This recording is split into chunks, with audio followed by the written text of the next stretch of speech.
I'm 77 years old, and I spent 50 years of my life trying to be the good one. Not good at something, just good. The kind of person who never complained, who always said yes, who made things easier for everyone else. I thought that's what love was. I was raised that way. My mother never sat me down and said it, but I learned it anyway. You don't make a fuss. You don't ask for too much. You take care of people, and that's how you matter. So I did.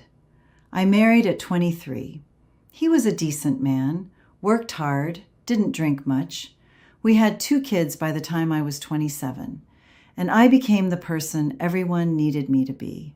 I packed lunches, I drove carpool, I stayed up late folding laundry, and woke up early to make breakfast. I worked part-time at the school office because we needed the money, but I never let it interfere with dinner. I hosted every holiday. I baked for church fundraisers. I checked on my mother 3 times a week after my father died. People would say, "I don't know how you do it," and I'd smile and say, "Oh, it's nothing." But it wasn't nothing. It was everything. It was all of me, and I thought that was enough. I thought if I just kept going, kept making everyone else's life smoother, then I'd feel, I don't know, loved, valued, seen.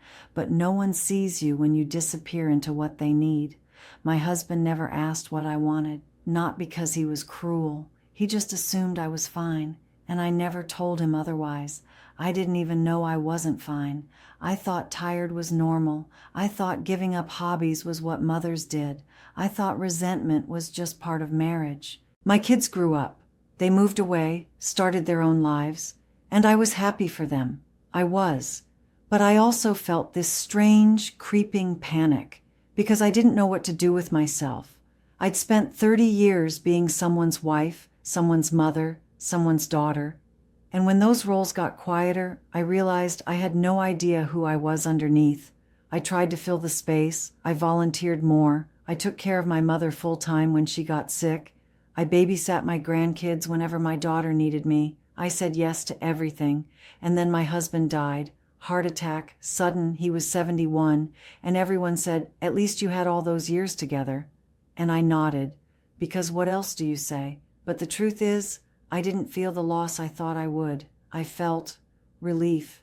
Not because I didn't love him. I did. But because for the first time in 50 years, I didn't have to be good for anyone. And that terrified me, because I didn't know how to just be. I spent the first year after he died doing the same things I'd always done. Cleaning a house that didn't need cleaning. Cooking meals for one. Calling my kids more than they called me. But slowly, the phone rang less. My daughter had her own life. My son lived across the country. My mother had been gone for years. And I realized no one needed me anymore, and I had no idea what I needed. I started looking back, trying to figure out where I went, and I couldn't find myself anywhere. I remembered being 20, before marriage, before kids. I used to paint. Nothing serious, just watercolors. I'd sit by the window on Saturday mornings and paint whatever I saw outside. I gave it up when my first son was born. There wasn't time, and I told myself I'd come back to it later. 50 years later, I bought a set of paints, and I couldn't remember how. I sat there with a blank page and realized I didn't know what I liked anymore, what colors I was drawn to, what made me feel something. I'd erased myself so completely that I couldn't even remember what I used to enjoy. That's when it hit me. I didn't burn out because I worked too hard. I burned out because I stopped existing as a person. I became a function, a role, a list of things other people needed done. And no one told me to stop, because I never asked for permission to stop. I waited for someone to say, "You've done enough," or "It's your turn now." But that permission never comes. You have to give it to yourself. And I didn't. Not for 50 years. I used to think boundaries were selfish. That saying no meant you didn't care. That taking time for yourself was indulgent. But I was wrong, because the cost of not having boundaries isn't just exhaustion. It's disappearance. You lose yourself so slowly you don't even notice. You think you're being kind. You think you're being strong. But really, you're just teaching people that you don't matter. And eventually, you start to believe it too. I'm 77 now, and I can't get those years back. I can't redo the moments I missed because I was too busy doing laundry. I can't have the conversations I avoided because I didn't want to cause tension. I can't reclaim the version of myself that existed before I learned to shrink. But I can tell you this: if you're spending your life waiting for permission to want something, stop.